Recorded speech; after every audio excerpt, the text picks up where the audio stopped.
Welcome to the Genius Factory. Enjoy the video.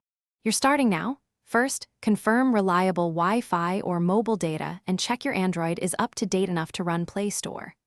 Restart the phone to clear transient issues, then free about 200 MB of storage so the app can load and update.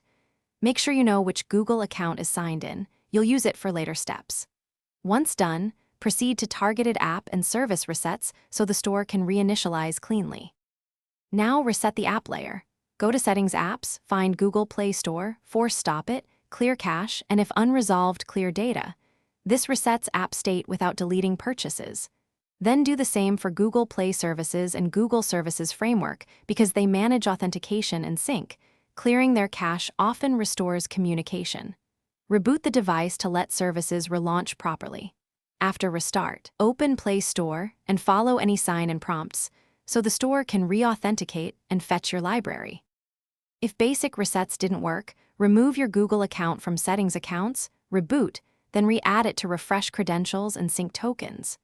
If the Play Store app is corrupted, update or reinstall its latest APK from a trusted source, making sure unknown sources are enabled temporarily. As a final step, consider a factory reset only after backing up photos and messages because it clears everything.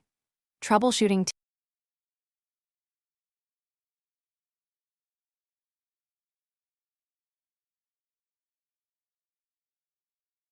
Thanks for watching. If you found this helpful, don't forget to like and subscribe.